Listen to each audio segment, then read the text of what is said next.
Kingdom Ox citizens, welcome back, welcome back, welcome back. Man, thank you for watching Kingdom Ox on all social media platforms. But today, ladies and gentlemen, we have a gentleman we have today is an award-winning director, editor, cinematographer. He has directed some of your favorite Christian hip-hop videos like Social Club Cops, Derek Minor, who you know, Uncle Reese, Until I Pass Out, all the way to Mike Teasy, I Feel Good, Pastor Mike Jr., Love Letter, and Travis Green, Intentional. He has opinions that he will share that some may not like, but they always on point.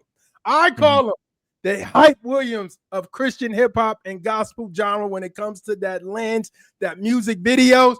Give it up for the one, the only, Will Thomas. What's up, man? Man, I appreciate you, brother. Great intro.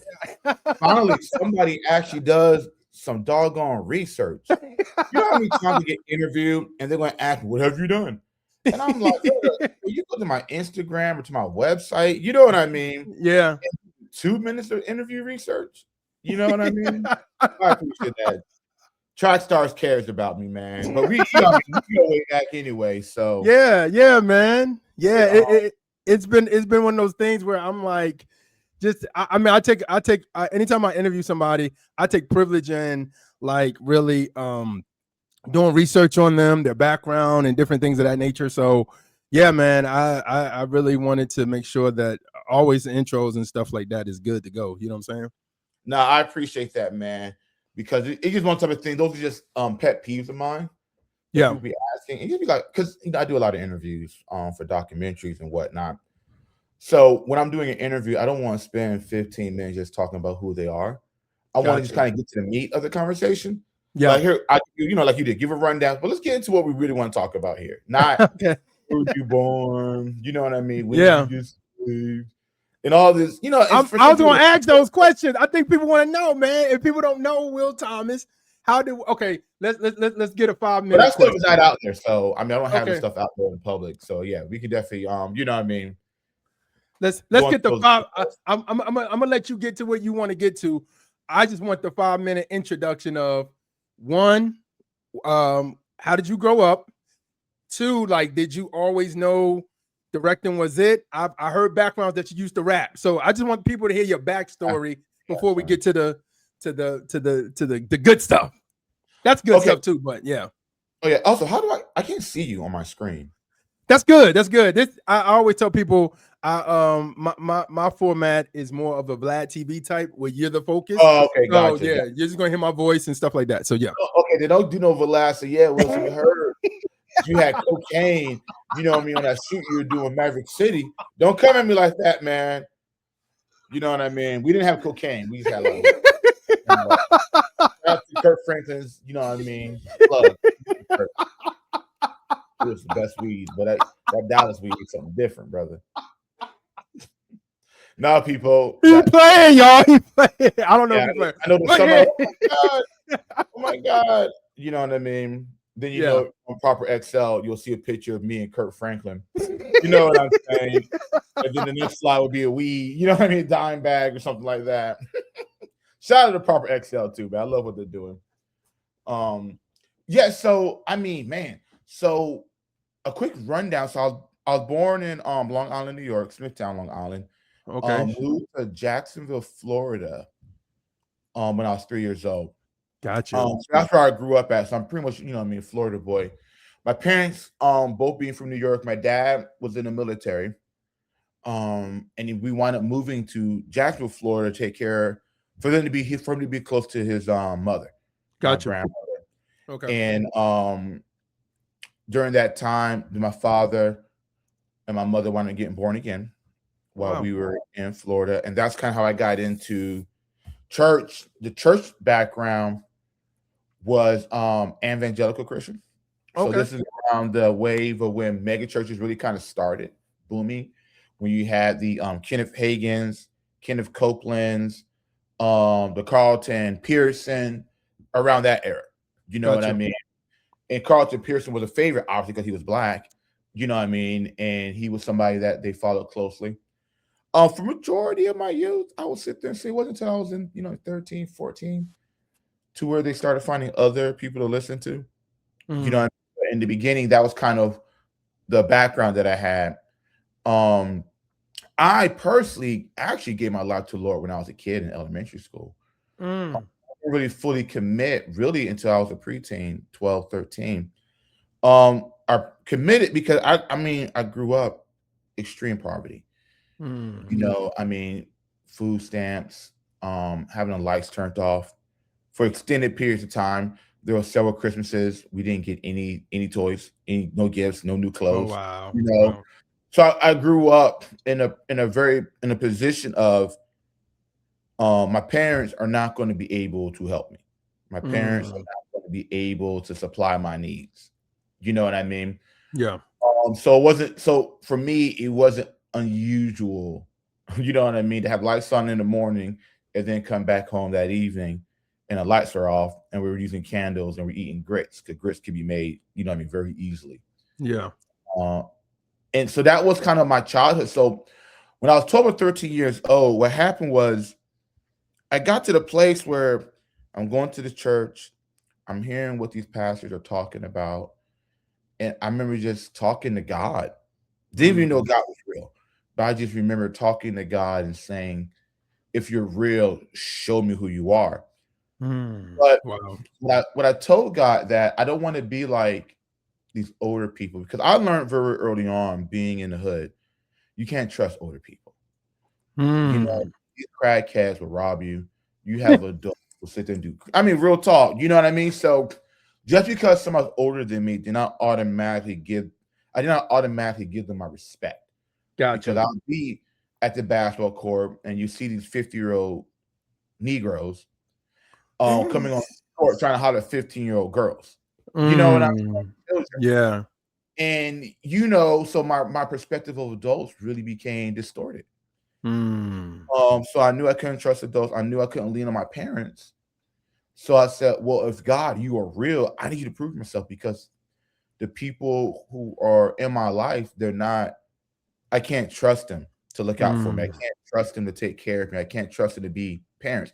That give and take, my mom and my dad did the best they could, but couldn't do much when it came to that area.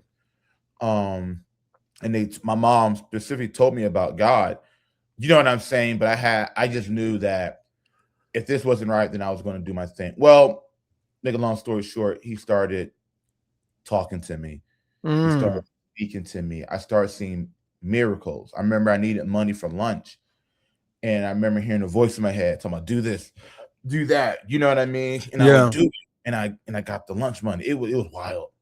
It was wild. I'll be walking up the street, find money in envelopes, take it home. My parents would take it from me and pay a bill. The lights would get turned back on. You know what I mean? I remember I wanted to go to a concert and I'd pray about it and I'd be walking through the mall and I find $100. And that's when I went, Wow. and so it's really funny. I found this $100. I'm in Jacksonville. I get a chance. I had enough money to pay the $10 to go see Petty D. Oh wow. Yeah, so this is kind of when I'm older. And as Petty D was on one of the first rap concerts I ever went to in Jacksonville. You know what I mean? It was him and another group at the time called Camp Quest. Yeah. Camp Quest. I love Camp Quest. I got their first album still. Yeah, Naked Eye was one of their top popular songs, and Yeah. that was the first Christian rap concert I went to. Do you know what I mean? Wow. And Wow. I saw people who I knew on stage from Camp Quest, and that what kind of inspired me. Well, I want to do music too. You know, I rapped a little bit, but I really started to find my ground in producing. Oh So I wow. started producing, and for people who don't know, I did production for Tonic's album, which got Oh. nominated. Yeah, they got nominated for a Grammy. Wait. How did you get how did you okay, so amazing story by the way, Mhm. for salvation, but like how did you get to that point of that how did you get in that circle to produce for Tonic? That's something. Yeah, so the way I got into the circle, by the time I got to Tonic, I already been produced for a little bit. So back in the MySpace days, um I was trying to figure out how do I get on. So what I would do, well, here goes what I did. I remember started making beats and I started to make beats that artists like because common sense is not common. I just want to just because you have producers back then, I don't know how they are now because I'm so out of touch with it, but I remember back then, producers would make beats. So a person would make, I guess, what we'll consider like an R&B pop beat, Yeah. and then they'll go send it to like, you know what I mean, an artist that does trap music. And then when an artist that does trap music says, I don't like the beat, the producer's shocked. Like, I don't understand. This pop beat is very good. Well, doofus, the person does not rap the pop beats. That's why they're not going to buy your beat. Yeah. Because I had friends who produce, and I had this one friend, talented guy. He'll make these weird, jazzy, bullcrap beats. Only person that liked it was him. You know what I mean? And he wouldn't make, but he could make beats that are dope. And then but see, the problem with that is when you work a 9-to-5 job. Yeah. Okay. When you have a 9-to-5 job and you got money coming in on a regular basis, you're not hungry. When the background I came from, I had to work my tail off. My motivation was I got to pay rent. I got to pay these bills. So I'm going to outwork everybody. The dude that's working a 9-to-5 job, you know what I'm saying? They don't got that hunger. They're not going to put it down. They don't got wait. Somebody's watching this right now, Will, that is a rapper, a producer, or somebody like, but they got a 9-to-5 job. You're trying to tell me that you don't think they hungry enough and they don't want it that bad? They got distractions, my guy.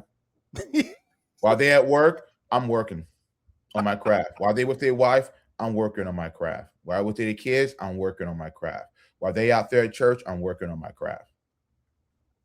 Period. I'm going to outwork, and I'm talented. So now it makes it even harder to catch up.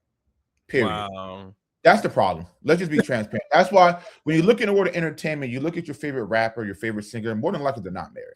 Yeah. More than likely they're putting 100% into it because there is no plan B. Yeah. People who got plan Bs and plan Cs tend to be lazy. They tend to not work hard. You know what I'm saying? Or it's harder for them to do it. Yeah. You know what I'm saying? They're not in a position. You got some of these rappers, they don't got a job, but their wife working. So they got plan B. And there's nothing, I'm not going to sit there and say that there is anything wrong with having a family, anything wrong with having a 9-to-5 job, but you just don't have enough time to do everything. Something is going to be neglected. Yeah.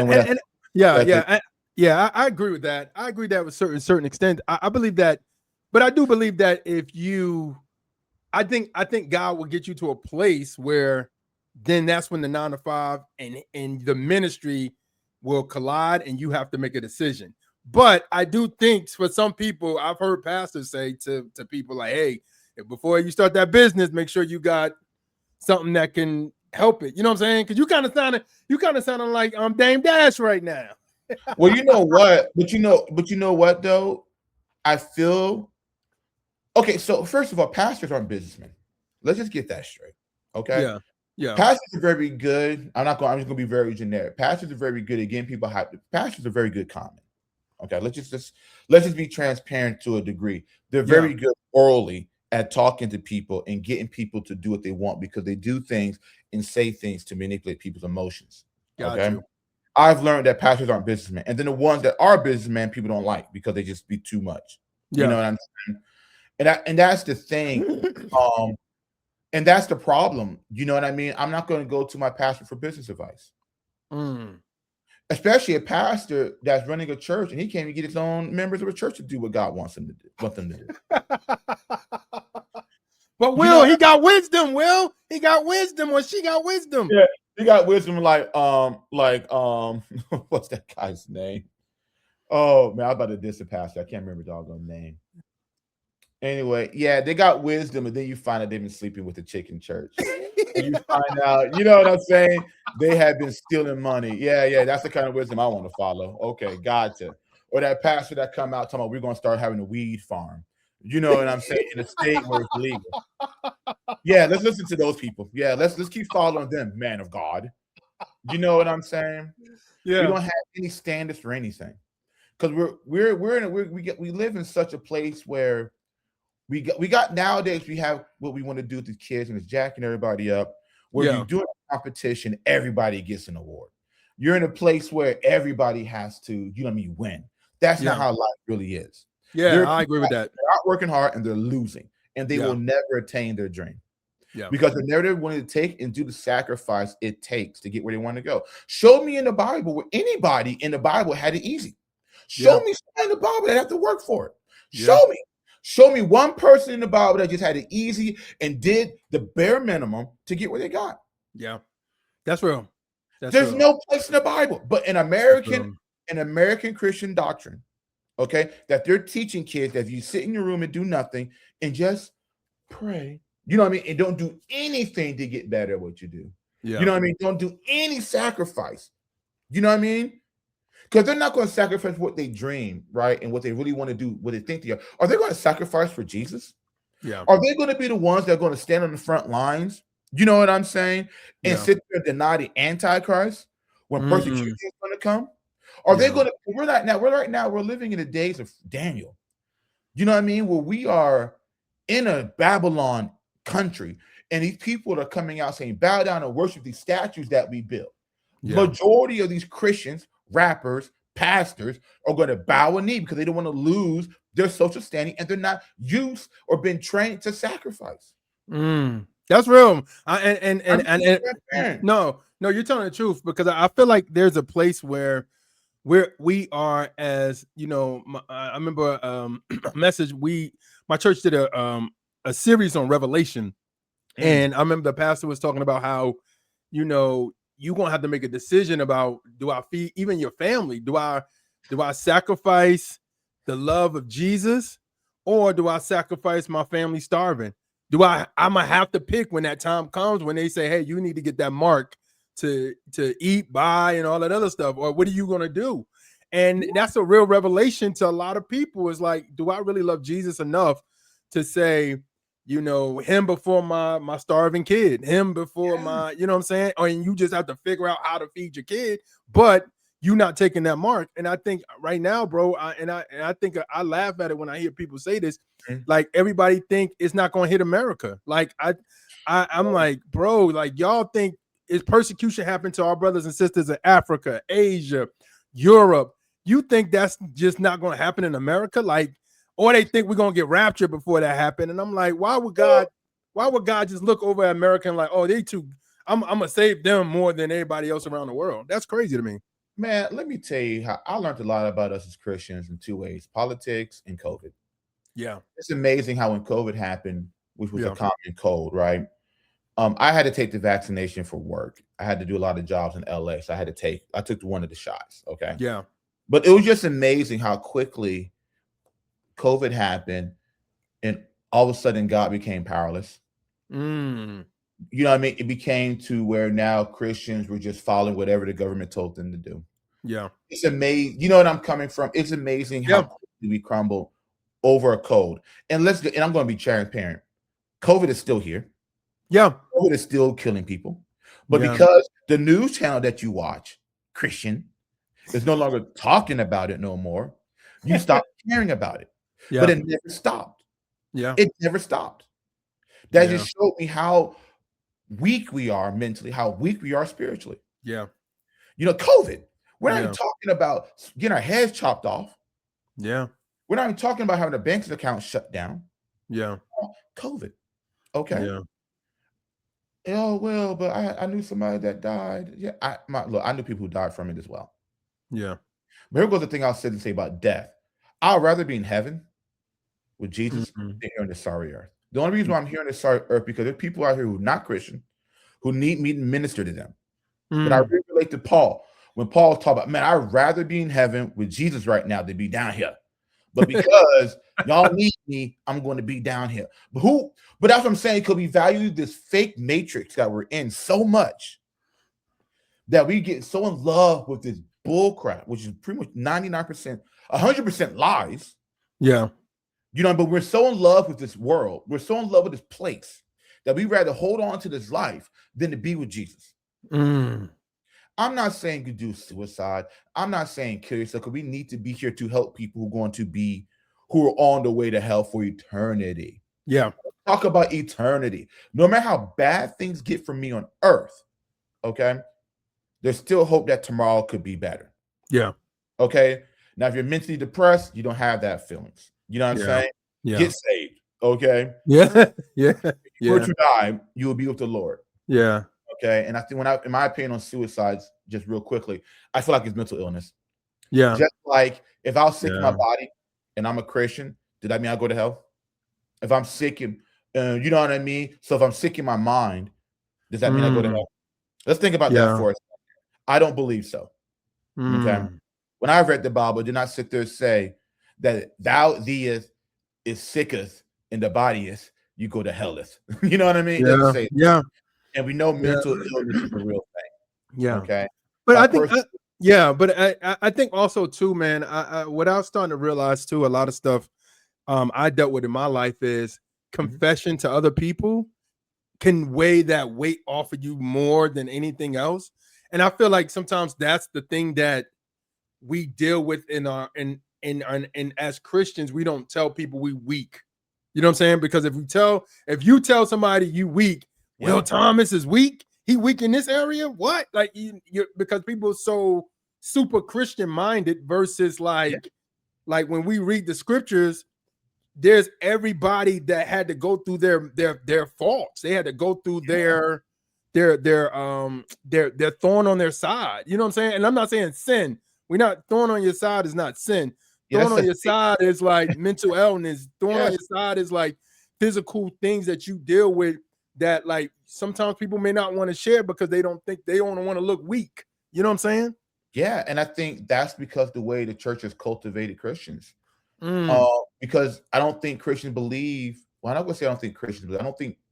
I think generally people don't think that the pastor and or God can truly help them in their situation. Wow.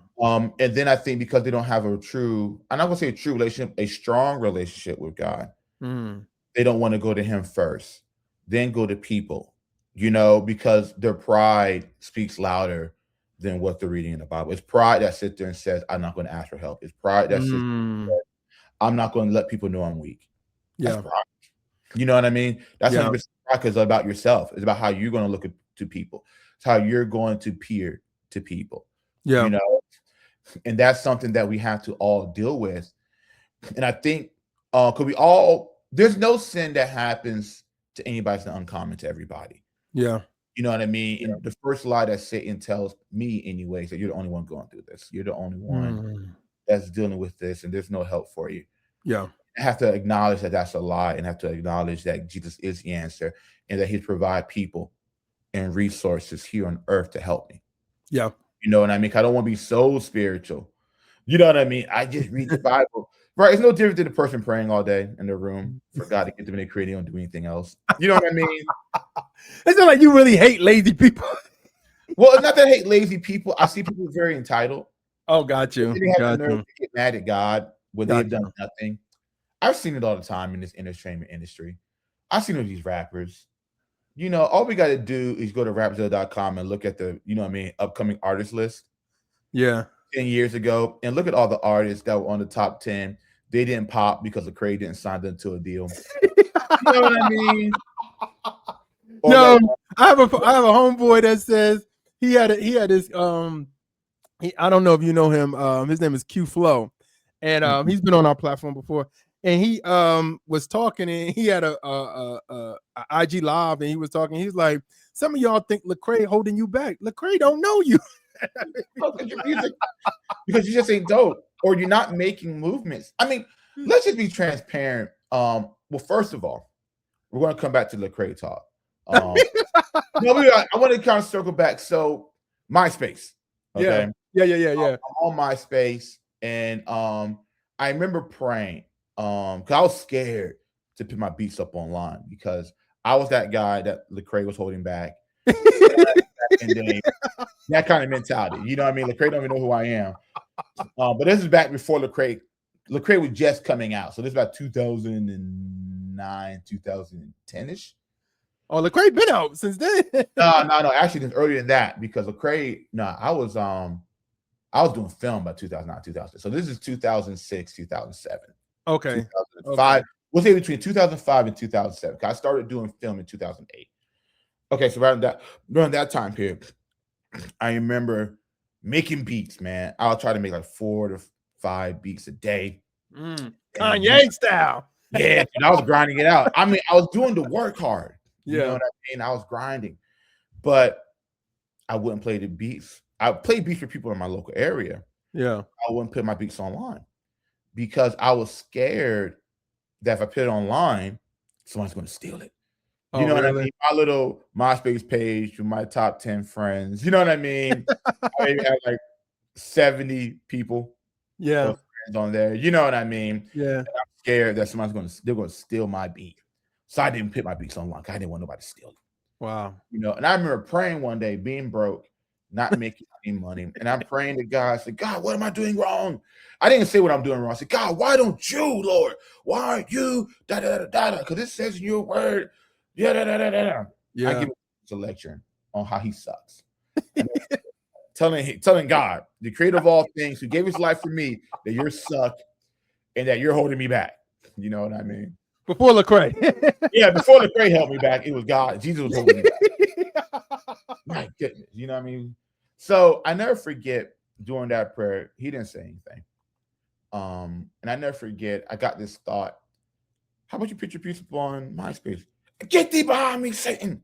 I put my piece online.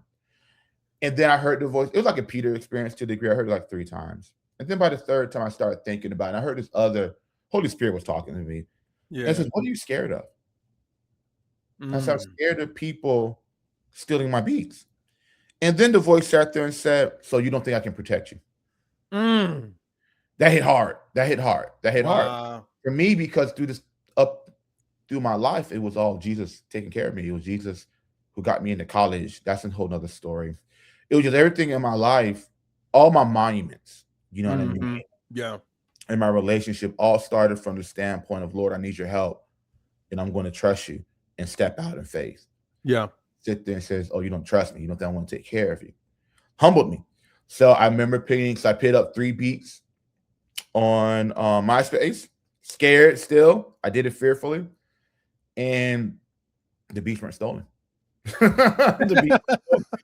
And also I realized nobody listened to them either. Okay, I got the beats up online. Nobody listened to them. So then God told me, well, start going into artists that you like, send them a message in DM, and be honest and tell them what you like. But whenever you send a message to those artists, make sure you put up a beat or 2 that they will like. Yeah. So one of the artists, I hit up a couple artists, but one of the artists I really enjoyed was R. Swift. Okay. Artist that I heard on his website called mp3.com back in the day. Yeah. He was a part of a group called Street Sweepers. Yep. And I remember hearing the Street Sweepers. I was like, yo, that guy R. Swift got bars. Cause I was really into you know what I mean, Philly rap at the time. More so, I mean, Wu-Tang Clan, Nas. Yeah. People like that. But also, so you were like cross movement, like you was on the cross movement people. I was definitely on cross movement a lot. Yeah. Because they were outside of listening to Petty D, they were the other Christians that I heard. And them, they were just talking so much scripture. Yeah. And the music that I didn't realize they were changing. They were changing scripturally. Yeah. As I started reading the Bible, I was like, hold up. Didn't Ambassador say that? Didn't Earthquake say that line? Didn't Fanatic say that? You know what I mean? Yeah. It was like, oh my God. You know, I can never forget on the House of Representatives. That was the first album I heard. I eventually went back and got, I think it was spiritually Heaven's Mentality, I think it was called. Yeah, Heaven's Mentality. I didn't like that one as much as House of Rep. Yeah. Yeah, House of Representatives production was just way better compared to that. Cause once again, I was getting into making beats, so listening to production was a big deal. But when I listened to House Representative, they had like Jehovah Rofi. I'm like, I'm hearing these different terms, didn't know what it meant, but it sounded really cool. You know what I mean? Yeah. And then I started learning the different names of God, you know what I mean, that the Israelites had for him. I came across those names. And then I realized, oh my God, these guys are talking just scripture. And those scriptures changed me. It changed a generation. Of us. Yeah. You know what I mean? So because I was into the cross movement, I knew R. Swift, you know what I mean, was in Philadelphia. He was close to them. I know he did some records with one of the members, like Truth. Yeah. That's how I found out about who Truth was. Yeah. There. So I go to MySpace, I shoot him, I guess you'll call him a direct message, a DM. I don't know what they called it back then, but that's what we call it now. Yeah. And he listened to the beats, he loved it. and he loved the beat. And then I went through the process, and I found myself doing production with him on American Soul. And I did American Soul. It was the beat. It was off of Soapbox. Yeah. It was the first time, you know what I mean, I got my placement. And then because of that relationship, that's how I got to doing production for Tonic. And on Tonic's rap album, I did 3 beats. I can't remember, you know, this is a long time ago. I can't remember the beats that I did, the 3 names of the song, but I did on his album, the only album I think he put out solo wise. Yeah. And then I won again a Grammy nod. Oh wow. And that's back before they had, when Christian rap was still bundled with Christian rock. Yeah. Yeah. So I mean, we were going against Third Day and like Mac, you know what I mean? So yeah, we didn't win, obviously. You know what I mean? Yeah. But I got the nod. And then after that, I did production with Show Baraka's Lions and Liars. Okay. I did a track called In This World, Not of It. So it's like IT, something. So I did that production. Yeah. Wow. For him. And I did his Word track. That was a single. Word. Yeah. I did that one. So yeah, and I mean I did a lot of other art. I did production with K Drama when he was signed. Wow. Cross Movement. Once again, I don't remember the beat, you know, the name of the song. Yeah. But yeah, so I was able to kind of get my feet wet. And it was a time period where I got a chance to really see God move and open up doors, because I was in Jacksonville, Florida. Yeah. I didn't travel to Atlanta. I didn't travel to Miami. I didn't go up north. But then yet God used a tool called MySpace, the internet. And you know, the internet, when it first came out, them old head Christians were like, this is of the devil. It's evil. It's going to destroy the world. And I mean, now being older, I see what they're talking about. You know what I mean? There's a lot of advantages, but you know what I mean? There are a lot of disadvantages, you know, that came with it. But it was one of those things where that's kind of how I got into production. And that's how I got the Grammy nod. You know what I'm saying? Which is wild. Yeah. You know what I'm coming from is wild, because when I was praying to God about it, the idea of ever even being considered or in that place of a Grammy was just wild. You know what I'm saying? Yeah. Yeah. And here it is. I was doing that mode way back before. Now, you know what I mean? When you're in certain circles, getting Grammy, it's still a big deal. Don't get me wrong, but it's way more common now than it was back then. So you're a Grammy nominated producer. I am. Wow. It's something I never talk about. Well, the reason why I never talk about it, because I don't want a conversation of going, can you make me a beat? Do you still, what was you using back then for production? Like, what was you using? Juice 2020. Okay. Juice 2020. I often got confused with another producer, my guy, Big Juice. Okay. You know what I mean? So I used to get. Well, I'm saying, what was you using production wise? Like, what was so I was using FL Studio. I was using Free Loops. Oh, okay.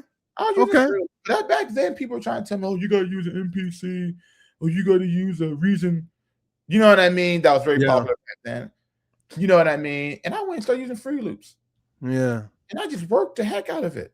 Yeah. You know, I'll use Free Loops and make beats in them. I forget how to sample. Once again, just put in the hours. The hours. That 10,000, the rule of 10,000 hours is real. I just put in the hours. You know what I'm saying? I put in the hours, and by just doing that, I learned how to use the program so well. So I was able to sample. I had me a freaking cheapo Yamaha keyboard from Walmart that I was using. You know what I mean? Yeah. That you triggered. You triggered it to trigger.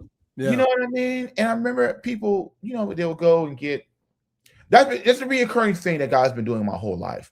God does not want to give me a head start on anything that I step into. Okay. He wants me to start with the bare minimum. So then when I'm having conversations like this, I can't help but give God credit. Yeah. You know what I mean? Because I had no money. I was broke. I went to doggone LimeWire or Morpheus, downloaded FL Studio after down like 20 porn things that labeled themselves as FL Studio. You know what I'm saying? Those were the days. Them LimeWire days was crazy. Dude, you remember that mug? You be saying, why? Because I didn't know anything about file size. I didn't know MP3 could be like 2 meg. All of it. I remember downloading MP3 that was like, man, this mug's 100 megs. Man, the quality on this mug must be amazing. You know what I mean? Waited like 8 hours for it to download, right? On dial-up. We had 2 lines, so we could still get phone calls. And I never forget, open that mug up, be a porno. You know what I'm saying? Yeah.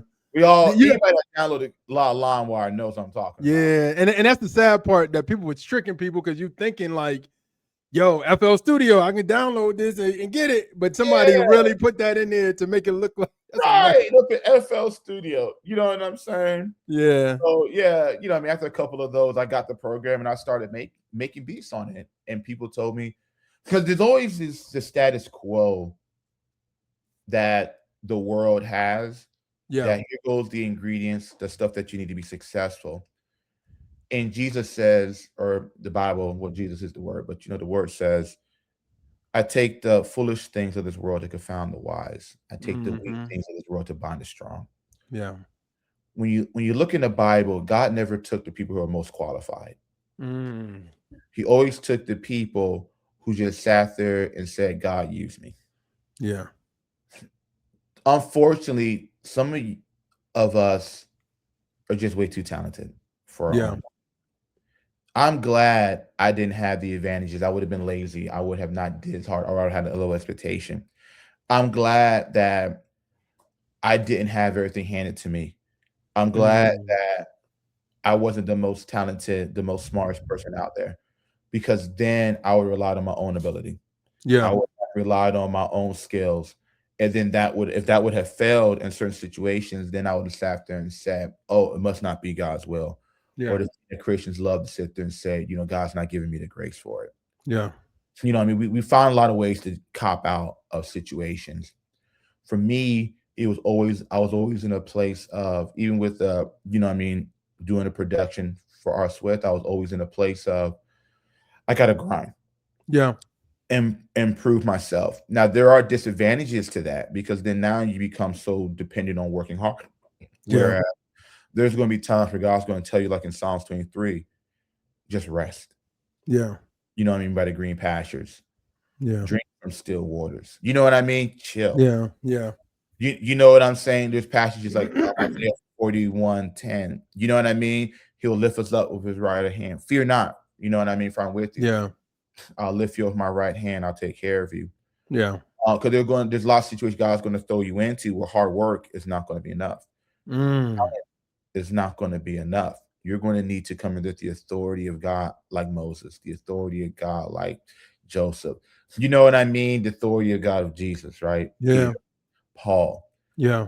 And when you have that authority, then that's where God goes and throws that super on your natural. The issue that I had a lot was I got trained to think I can just work hard.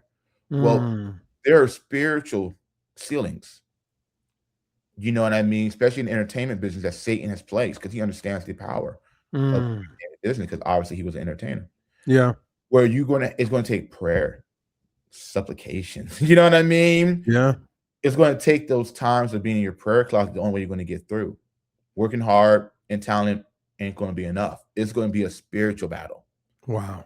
You know what I mean? And I think sometimes we gotten so used to looking at people, looking at Lecrae or me, you know what I mean? People looking at Lecrae, not hearing us. And had nothing to do with Lecrae. It's not a person. For our battle is not against flesh and blood, but spirit, right? Principalities in heavenly places. There is a devil. There is a devil that is trying to stop you. Yeah. Because we tend to overcorrect a lot as people. When we were kids, we blamed everything on the devil, right? Our parents did. Yeah. You know what I mean? Do it. Yeah. Now we do the polar opposite. Now the devil has no factor in our lives. Now it's all people. Yeah. How about we find that middle ground? How about it's a combination of us and the devil? Do you know what I'm saying? Yeah. And people causing the problems. How about we decipher which one it is and address it accordingly? Or it could be all the above. Yeah. You know? So when I started to realize that, then God put me in a season of trusting him. Yeah. And I never forget, I'm making beats. I'm starting to get frustrated with doing beats production because I didn't travel. So I remember there was a couple of instances, but the biggest instance was, so I do the production for show Baraka Yeah. word. So when I made that beat, because he gave me the sample from this English woman, um, who gave us, you know, what I mean, use her voice. And when I made the beat, I made it with the tempo Jay-Z and flow. You Mm. know, I Yeah. wasn't feeling I wasn't feeling that flow that he had, his Jamaican rap style he was trying to do. Da, da, da. Because I wanted to be that Jay-Z and da, da, da, yep, and you know what I mean back then. And I was like, man, if I was just in the studio, I could have, you know what I mean, gave him direction. But Yeah. also, this wasn't, and Shobraka never said this. What I'm Yeah. about to say now, but that was the back in a time period where everybody heard from God, and they would tell me, I got this flow from Jesus. I got this verse from Jesus. And I never forget hearing the songs that so many people were doing. And I'm like, that this is trash. This is not coming from God. This is coming from that being trash to what you do. You know what I mean? But I need the money. You know what I mean? So I'm Yeah. like, I sold the beat. I'm not trying to, you know what I mean, do things to hinder that. But I just remember thinking like, I'm having a hard time dealing with Christians because this also was a time period where Christians, even now, they just so some of them are just so ignorant to how the industry is. You Yeah. have writers, you have writers, you got people in the studio, and you got 4 or 5 people writing Yeah. these Yeah. songs. It may not be the artist's verse, but it'll be the hook, it'll Yeah. be the bridge. You know what I mean? They'll be giving suggestions on what to rap Yeah. about. Yeah. These artists, so many people are just so ignorant and thinking that, you know, that this artist is just doing it all by themselves. They're Yeah. not. They're Yeah. not a team of people. Yeah. I know people don't read anymore, but if you go to Wikipedia, we'll take Nicki Minaj or the other, oh my god, I can't remember her name. I just see her face. Anyway, we'll take Nicki Minaj. Go to her credits. You'll Yeah. see 89 people on her record. Yeah. Other people get paid hush money. You Yeah. know what I mean? One of the things that Beyonce did in her career, and there's plenty of interviews out there, was that she'll go into a studio, especially for a new producer. She'll hear the track, hear the track, she'll tell the producer to write the song or have a song Yeah. pre-written. You know what I Yeah. mean? If you're the producer, you know this is normal. Yeah. You know what I mean? And then they'll come back and she'll record the song. And if you're an up and coming producer, she's gonna take your writing credits. Yeah. Yeah. And see, you get on coming from. This is how the industry rolls. You know what I'm saying? There's a lot of things that happen in darkness. You know what I'm saying? To keep that illusion. And we're not even gonna talk about all the other stuff that goes on, Yeah. all the Diddy stuff. Yeah. That'd be for another interview because that alone, I had to learn. I learned. I'll say this: there's no difference between the Christian industry and secular. Okay. Yeah. That's what kind of like what playing was. We talked about that on our show on Track Stars, and playing was like, man, it ain't no big different than the Christian industry. Like, you know what I'm saying? So There yeah. isn't a big difference. Don't come in here thinking that if you get signed to a Christian label, it's going to be different. There's just some realities the Christian labels have to deal with. They got to make money. Yeah. You know? So they're going to make decisions on how to keep the money coming in. Mm. And some of those decisions are going to be questionable. And then just because somebody has a Christian label, the people who may be working on staff could possibly be former employees of, Island Def Jam or Yeah. Universal, Yeah. former employees of Sony, and they come into this market because they got hired because they have a skill set Yeah. that helps the company grow, but spiritually they have no insight. And I'm not saying you should run a Christian label and have all Christians in there. No, you need to have people around you who aren't Christians so you can be that light to them, right? Yeah. Yeah. But I think when it comes to the things of God, they're not qualified Yeah. to speak on those things. They're not qualified. But we overlook some of those things and we place on a pedestal how much money they can make us, right? Yeah. And I think that if you're going to be in this business, you're going to be dealt with every temptation. Mm. You know what I mean? And it's not any different than what you would do for normal life. But when you're in an environment, like for example, I know I got friends who, used to do drugs, who, are recovering from that, right? And I understand that world to a degree. Um, but it's a different story to actually be in a crack house. Yeah. Every day. Yeah. It's a different story to be in a strip club every day. Yeah. You know what I'm saying? Yeah. That environment has influence on you. Just like if you had, people who are in a strip club or in a crack house in church every day, they're going to change. Yeah. That's just natural stuff, right? Yeah. What happened is you got people who may have been in an environment, a safe environment, a good environment, a healthy environment, but now they're finding themselves spending more time in an unhealthy environment, right? Now they're around people who got these resumes that are amazing. I had to work with Jay. I work with Beyonce. I work with Drake. You know what I mean? I work with DDG. You know what I'm saying? Yeah. And here goes the plaques. I got Uzi Vert. You know what I mean? Yeah. And I can get you there. And it's not necessarily the lie.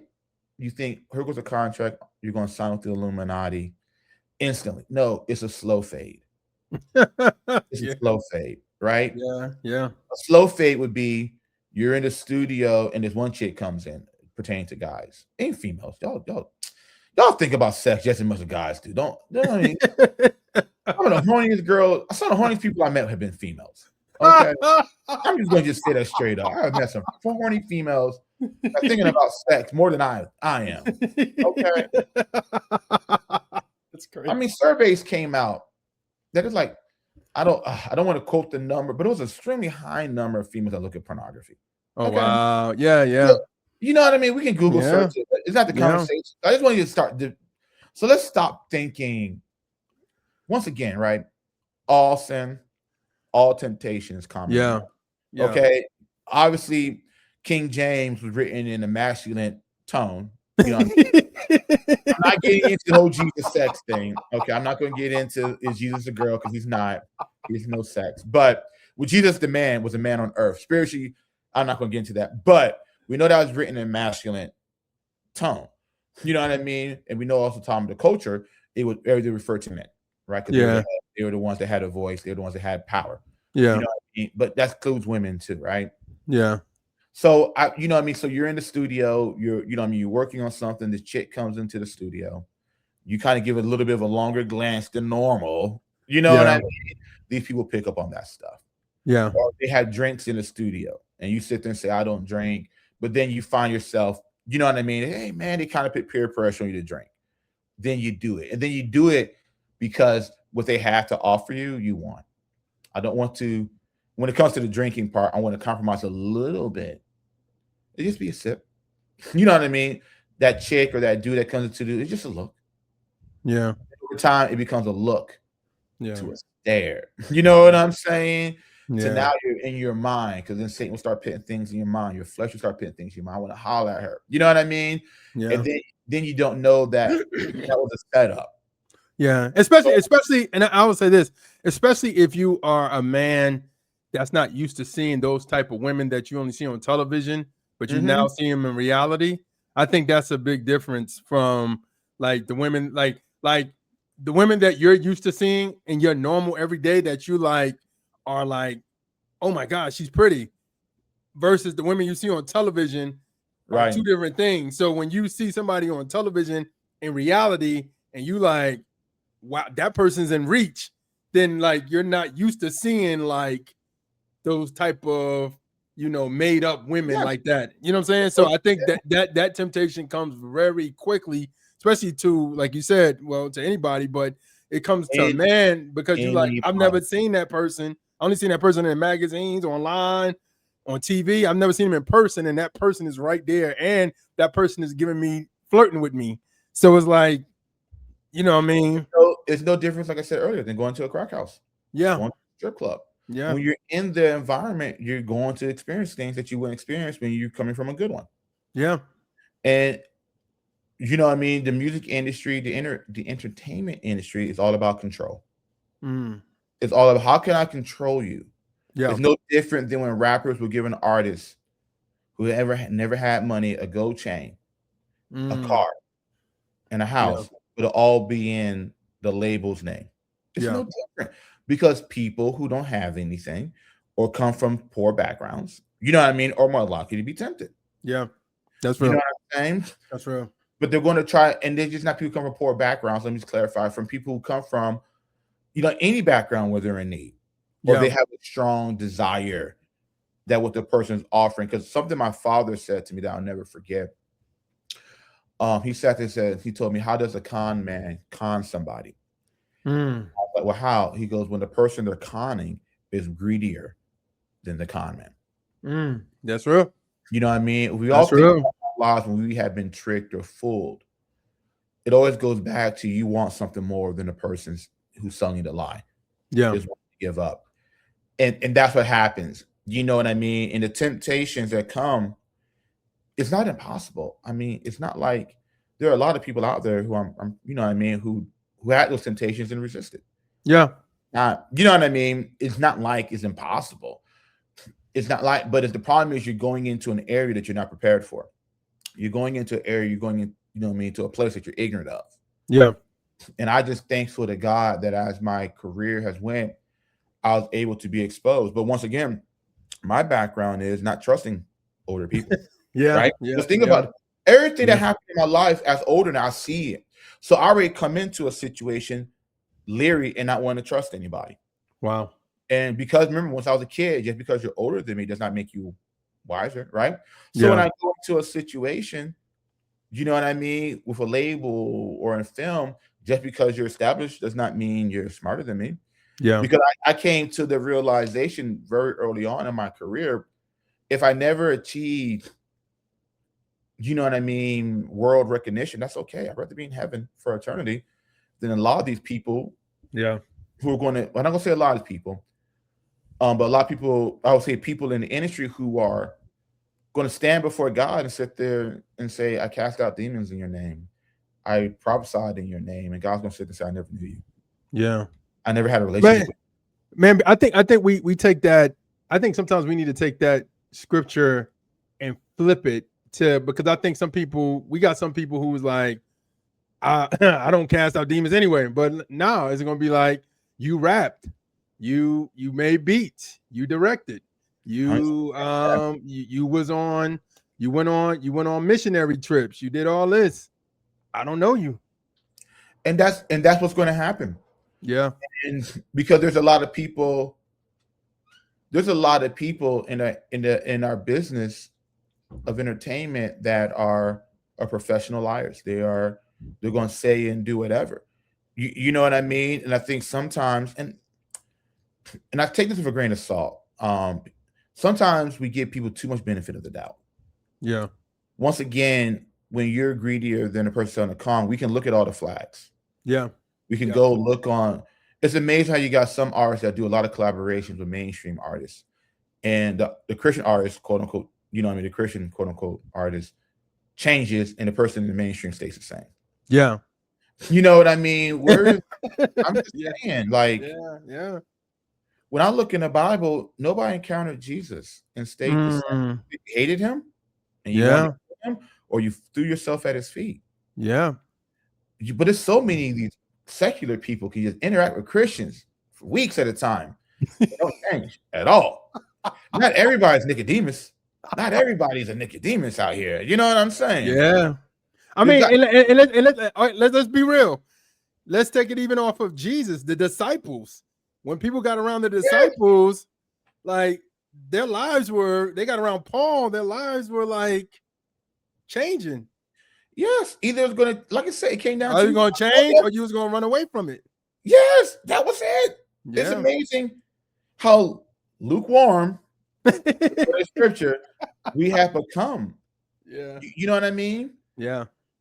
And that's, I don't ever want to be lukewarm, but also I don't ever want to be in a situation the world has so much grip on me that if I were to make a stand for God, I would lose.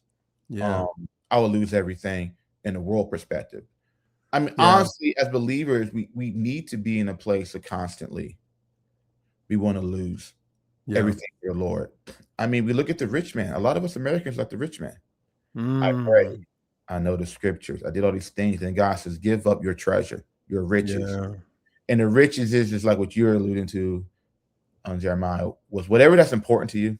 Yeah. Whatever has the same weight or more weight than Jesus in your life, get rid of that. And a lot of us is our careers. A lot of us, I mean, answer to anything that you value. Yeah. More. And it's more rhetorical because we all have it though. Yeah. Coming from a place of, I'm not coming from a place of, I got it made. I'm just as screwed up. You know what I mean? I am just as screwed up and stuff like that. I remember managing artist Erica Mason. You know what I mean? And I knew she dealt with, I managed her back in 2013 to 2015 or 16. And I remember seeing all the flags of her being gay. Yeah. You know what I mean? But she was attractive and she made me horny. So I let all those warning signs go. Because I wasn't going to do anything crazy. You know what I mean? I was hoping maybe she would turn back and I could get with her. So I allowed a lot of stuff to happen. Yeah. That I should have put the brakes on. Yeah. I can't take full responsibility for where she's at now because she still had to play a role to play in that. Yeah. But I do oftentimes think, man, if I would have, you know what I mean, disciplined myself, or maybe I should have just ended managing over her sooner, or maybe you get what I'm coming. I should have did something, but because I was really greedy, I wanted something out of it to pleasure my flesh, right? To be with her. I overlooked a lot of things. Yeah. If I would have came to Jesus and I said, God, I read your Bible. I mean, when I was a kid, I followed you. You know what I mean? I worked hard and I trust you. You know what I mean? I got everything I have now today because of you. Yeah. And God be like, let Erica Mason go. I would have been like, I would have put my head down and I would have walked away. but here's a question though. Do you feel like what could have you done with that situation that could have changed her course of her life, that even if she was like, it is what it is, you get what I'm saying? Well, here goes the thing, right? Of course, it's hypothetical. I gave her a platform and I gave her a lot of the information that she's still using to this day on how to get people to fall in love with you and how to market yourself. Yeah.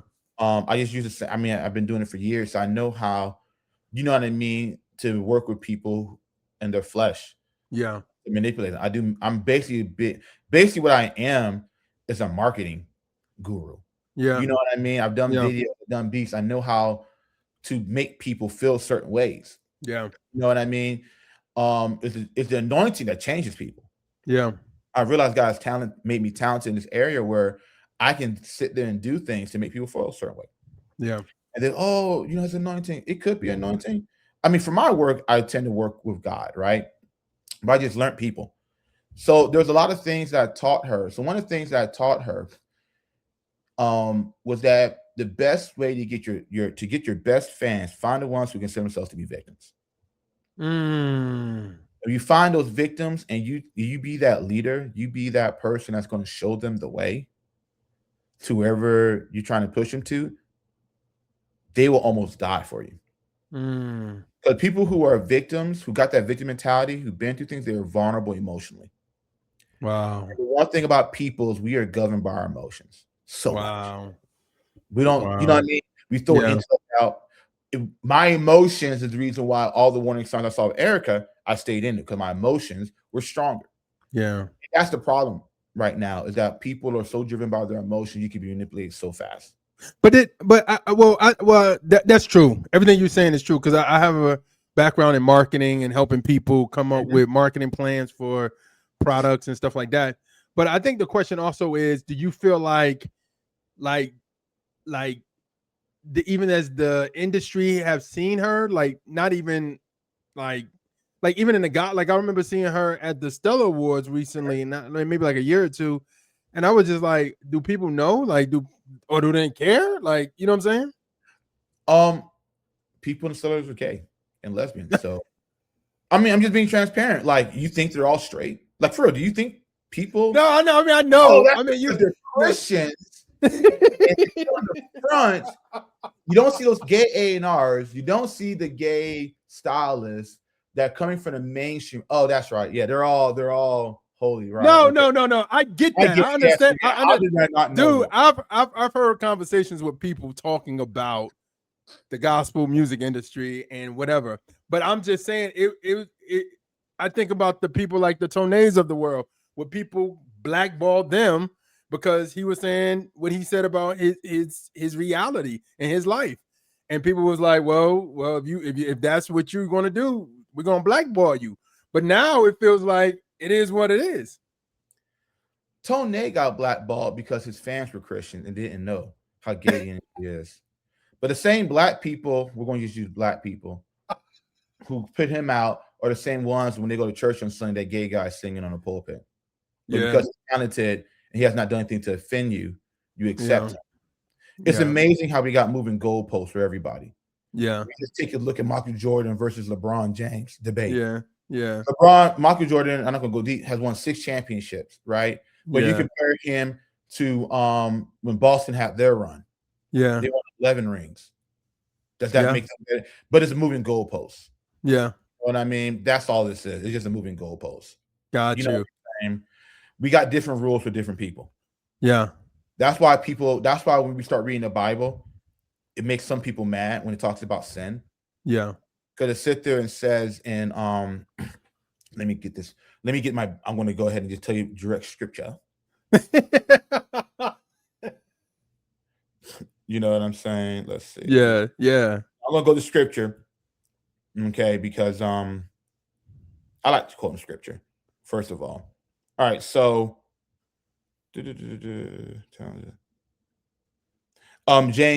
2, 10 through 11, it says to say if you break one of the law, you broke them all. And you're worthy to go to hell. Yeah. That's what it talks about. Sin is equal in the eyes of God. Yeah. Okay. Yeah. It's we that we're the ones that make certain issues a big deal. Yeah.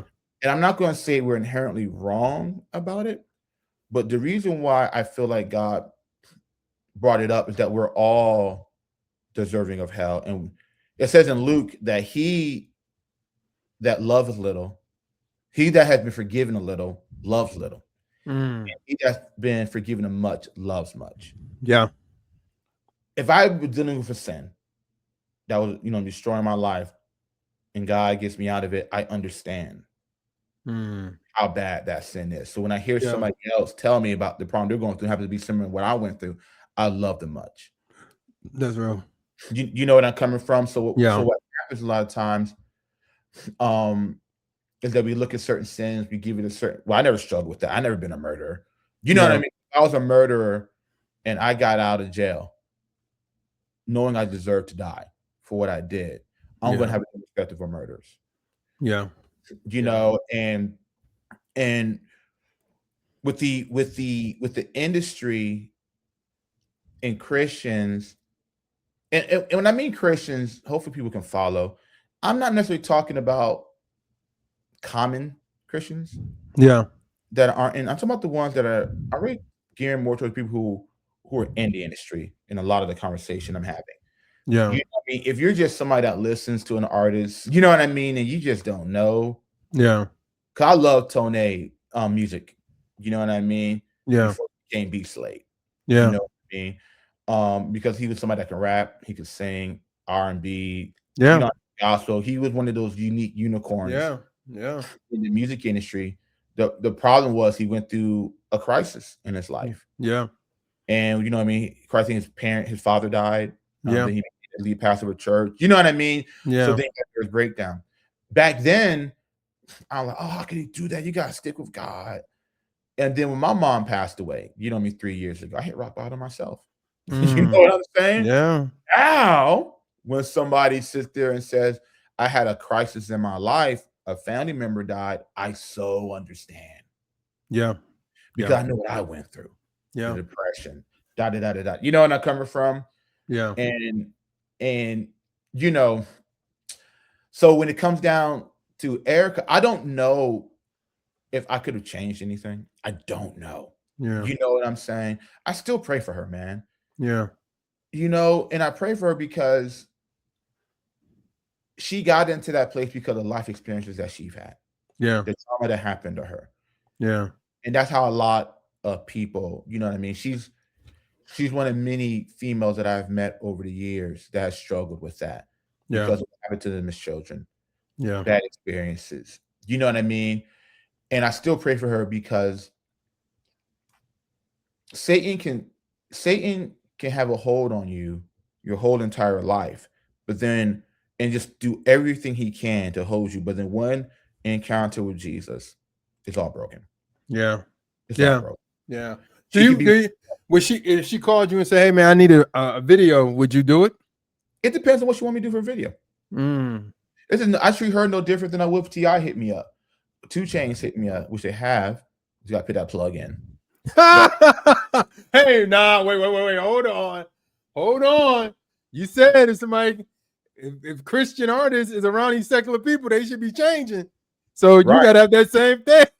Well, here goes the thing. They never talked to me again because I gave them a witness on the phone. I tell them no. I tell them why. Come on, Chris. Really? Share my testimony. So wait. All right. We back. I don't want to keep you long, but we didn't really get into how you got into video. I know, you know right? what I'm saying? Because we started talking about some other stuff.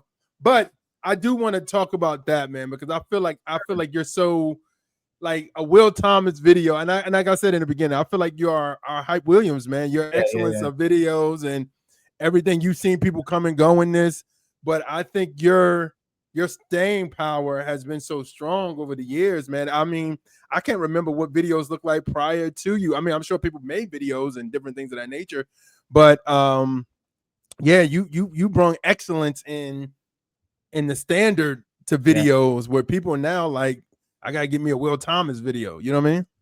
Okay, so going back to the show Baraka word record. This is how it started. You know what I mean? Yeah. As you can tell, I remember a lot of stuff, so I'm able to weave through those conversations. I don't forget a lot of the things. So going back to show Baraka word, I didn't like it. I wanted to be a Jay-Z and flow. So I was starting to get frustrated because I felt like when I made these beats, I had a particular song style in mind. Gotcha. And the artists wouldn't do things that I would like. As a combination of, if I was in the studio, then you know what I mean, I can tell them. And then other combinations, some of them, this is not show Baraka, but some of the artists are just hard-headed. You know what I mean? Or they just they didn't want to listen. They didn't want to listen, right? Yeah. So out of that frustration, I never forget talking to God. I just get tired of making beats. I want to start doing something else. So then God reminded me when I was a kid, my mom and my dad did plays a lot at churches and at public schools. And I remember acting in it. And I remember falling in love with it. Wow. That part of entertainment. But I remember as I got older, I got out of it because I just realized because I'm Black, I'm limited. And then I didn't have the money to buy gear, you know, to be able to shoot. Yeah. So around that time period, one of my co-producers named John P had he used to film a lot of really bad home movies, we'll say. But it was crazy. He was shooting them, and he had a little Sony Handycam. So I never forget doing that prayer. God didn't say anything at the time. Actually, I remember going to his house. We were just playing Xbox 360 or something like that. And I never forget seeing the Handycam. I said, "Let me borrow the Handycam," you know, and I started shooting with it. You know what I mean? And I fell in love with filmmaking. And I was like, you know, Lord, this is what I want to do. So I'm going to stop. I'm going to quit cold turkey. I'm going to go right into do. I didn't have no camera, nothing. I'm going to stop cold turkey. So I'm making that decision to stop cold turkey. So I made the decision on a Friday. I'm going to go right into doing filmmaking, and I mean also cold turkey stopping. That means I'm still going to wrap up work that I had. Yeah. I was going to start. Separating myself from it and going to filmmaking in Jacksonville with no camera. So I did that. I made the decision on Friday to do it. So here goes mine. And then I get an email from Reach Records, the A&R they had at the time. I can't remember his name. He used to be a rapper before he started working as A&R. So anyway, he hits me up from a Reach Records email address, and he's like, "Yo, we want to see if you can submit some tracks for a record that we have coming out for Lecrae called Rebel. You submit, you know what I mean?" And I was in contact with K Drama. K Drama's like, they pay real good. You know what I mean? We're gonna show Baraka. Yeah, because he did got money. Man, yeah. I remember doing that 2 or 3 tracks I did for Show Baraka. I made like $7,000 or $8,000. Wow. Show Baraka. And no offense, Show Baraka, he was nowhere close to the highest selling artist they had on their label. Yeah, you know what I'm saying? Yeah. So I was making that kind of bread from Show Baraka for like 2 or 3 tracks. You best believe. So I knew everything K Drama was telling me was the truth. So I knew if I landed one beat on a Lecrae's record, I was going to be good. Yeah. Never forget, man. I'm excited. I'm about to, you know what I mean? Yeah. Do it. And I remember a guy reminding me, he goes, "What did you just say 3 days ago? But Lord, let this be the last one." You know what I mean? Yeah. Step into doing filmmaking. Looking back, if I would have got placements on Lecrae's album, I probably would still be producing now. Oh, wow. In the regards, well, I probably wouldn't be producing now because the landscape didn't change so much. Yeah. But it may have led me down a path that would not have been the best path for me, because when I started doing video, it was at the right time. Yeah. You know, so I never forget emailing back, said, "Brother, I no longer am producing no more. I'm retiring from it." I wanted to cry, man. I finally, you know what I mean? Lecrae. You was like, "I'm about to get with the big dog." Yeah, man. I mean, I knew working with Show Baraka was going to open opportunity, with, Tadashi as well. Because I did some beef for Tadashi. He didn't like him, which is cool. You know what I mean? But Lecrae was way better opportunity. But I never forget. Said finally Lecrae realized that I was a great producer. He's gonna stop hating on me. Finally, you know what I'm saying? He's gonna stop hating. So that's my Lecrae hate story. Right? I knew he heard all the beats I did. Like, I know he just had nothing better to do than just to listen to my and go to my MySpace page. You know what I mean? And just hate. You know what I mean? So I turned it down. And that was probably the best decision that I could have made at the time. Or period. Yeah. You know what I mean? And then to make a long story short, didn't have a camera. I prayed. God told me to invite all my friends to my house from church. I told them all what God was telling me to start doing filmmaking. A lot of the responses were, you ain't never shoot a thing in your life, and now you're gonna become a filmmaker. This is absolutely insane. Especially if they all knew about the Lecrae situation. So you're going to turn down working with Lecrae. We're guaranteed money. You have a track record of success in production. Got nominated for a Grammy, and you're going to go and start doing film, and you ain't never shot a thing in your life. I was like, "Yep, that's what God told me." Had a meeting. One of the friends there saw what I was believing God for, saw the camera. He went out and brought it for me. Wow. It was a Canon 5D Mark II, $3,500 camera. He went out and brought it. Wow. Gave it to me and sat there and said, "When you were talking, God spoke to me." Wow. I didn't even know bro had that kind of bread. You know what I mean? Because he was a white scene in the white Mexican. He was Mexican. Whenever races happen, a white Spanish person, like, what is that? Like, I never heard of that before. But you know what I mean? He was a Mexican guy, great guy from church, and he brought it for me. And then I just did the same thing I did when I did beats. I had up all the arts that I had until I was doing video. We grinded a lot, and grinded meaning I took the camera out, started shooting with it. Because we had another camera we were using prior, but it just wasn't there. You know what I mean? Yeah. And nothing all I did was just shoot a lot of trees and stuff in my backyard. You know, like I just had nothing to shoot or didn't know what to do. Did that and got the camera, went out and shot with it, came back to the house. It looked like utter garbage, the 5D Mark II. So I realized I sucked. So I had to spend time, you know what I mean, to learn. Yeah. And I never forget, you know what I mean? By the time I did my third music video, so we did one called Second Thief. Such a Waste was the first one we did. It was a metal gospel, metal video. Yeah. Then I did a video for this artist named T1 called That Girl. Okay. Then T1 came back around. Now, this is a whole long story. I'm not going to go into detail, but this is a long story. But I'll just go to hit the highlights. Then T1 came back around, and we did a video called Best Friend. And that video got put on 106 in Park. Yeah. I remember T1. Yeah, of course. 106 in Park. Yeah. And Dizzle happened to be watching 106 in Park. And we also did, we did, before we did That Girl, so it was our fourth video, let me clarify. We did Brinson, Don't Rap No More.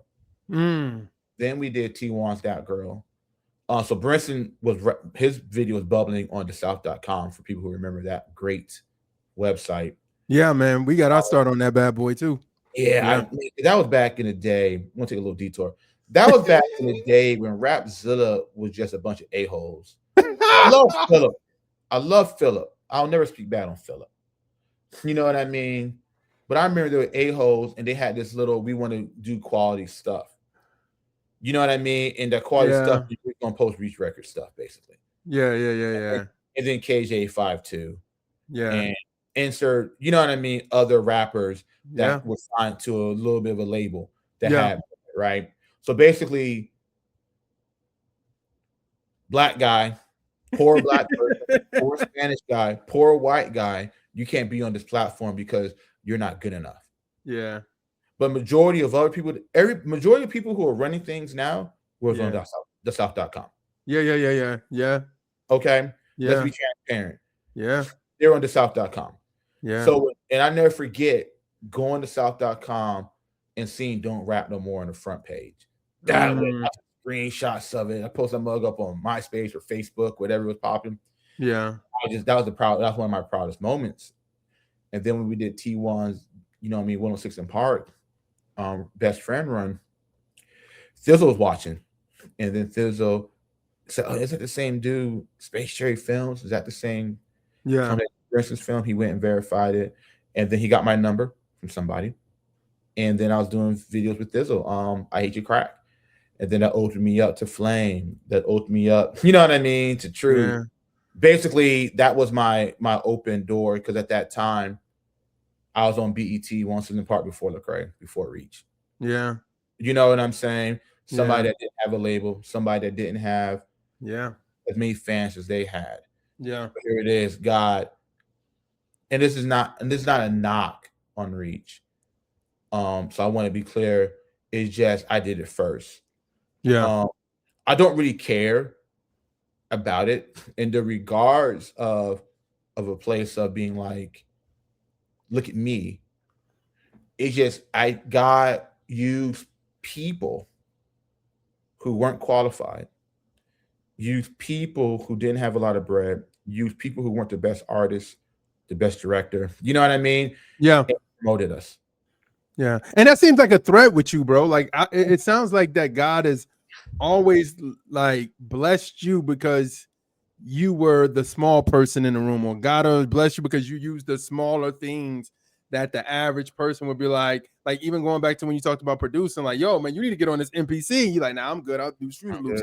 And then like, even with your startup equipment, I'm sure other people, when you start meeting other directors or other people, they're like, yo, man, you need to get better equipment. You're like, I'm getting there, but I'm going to use this. You know what I mean? And I think that's the faithfulness of, master what you have before you step up. Yeah, because, you know what I'm saying? Going back, because we talked about earlier in the conversation about people working 9-to-5 jobs, having families. Yeah. You're in a situation where you have to trust God. Yeah. To pick up the slack that you can't cover. Yeah. Now that you got the responsibilities, you can't put in 12 hours a day. Yeah. Now you may only have an hour or two. And God will multiply your time. And God will give you the shortcuts. The problem is when we try to compete with people on their level. Yeah. You can't compete with people on their level. You got to compete with people on God's terms. Yeah. And he will multiply the little. Some of us got, our time is like the bread and the fish. Yeah. He'll take that and multiply it. And then you have overflow. And what I love about that story, when God blesses you, it's just not for you. It's for everybody around you, people in your circle. Yeah.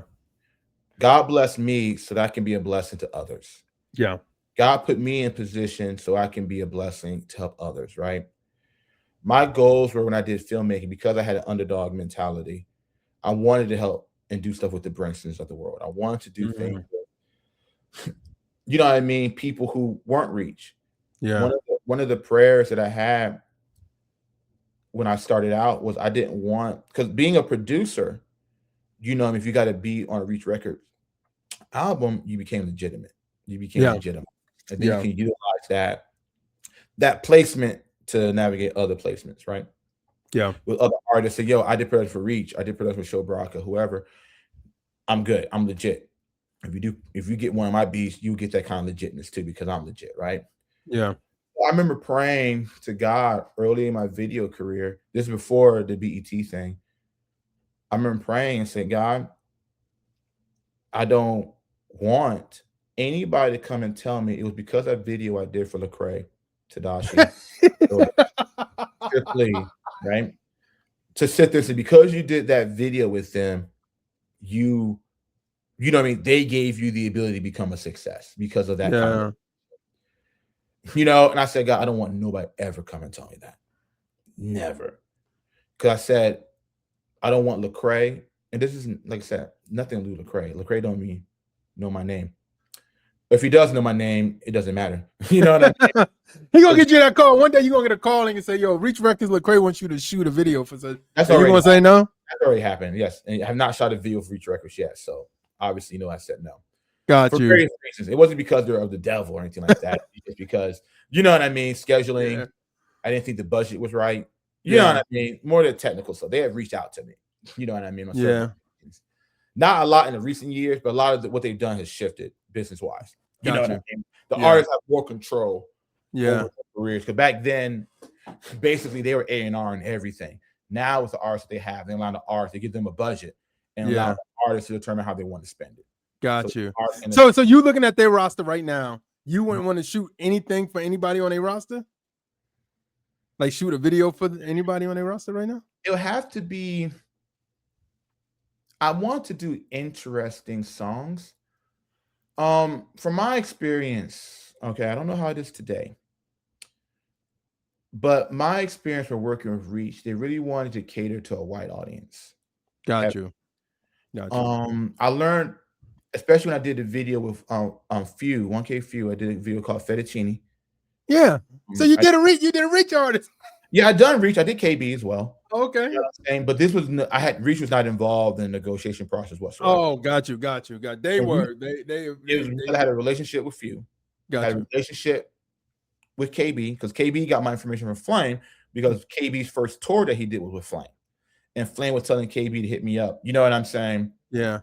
So I deal with a lot of art because I don't mind dealing with labels. Okay. But when I'm dealing with labels, now it becomes more, I'm going to be doing a lot more of the politicking. Yeah. When I'm shooting with Few or I'm shooting directly with KB, we're just doing it because this is the love. Got you. Of filmmaking coming out. This is because I love the record. Here goes an idea or a vision of the record. I love it. When I'm dealing with labels, they have a set rollout. We're going to do this single. We're going to have it done by this date. You know what I mean? And we have this budget allotted to it. Yeah. We're not going to spend any more money on the budget unless, you know what I mean, we deem it worthy. Yeah. But the problem is a lot of that, when they do it that way, a lot of the budgets, you got the artists, let's say they have a budget of $50,000 total. Yeah. The video is just one aspect of it. You know what I mean? There's so many other things that are going to go towards the project that has to cover that $50,000. Got you. So if they're going to spend $10,000 or $15,000 on the video, that's a large chunk of that budget, right? Yeah. So that's where a lot of the issues. But when I'm dealing with the artists, they don't care about that stuff. I just want a dope video. You know what I mean? Got you. You know what I mean? Or we'll find ways to make it work. Got you. So, so with that being said, I didn't want Reach Records to get any credit, and they never have. I worked with them, but it's because of, you know what I mean, just the work that I do that's been really good, really anointed. And what video did you do for KB? He's coming back freestyle. Okay. All right, he's coming back freestyle. I did that one. We talked about doing other videos, just never worked out. Yeah. You know what I mean? Same thing with Few, because they're catering. When I did the fettuccine video, Few was an artist that I really felt he well, not even felt, he still has it. He has a very good Atlanta sound.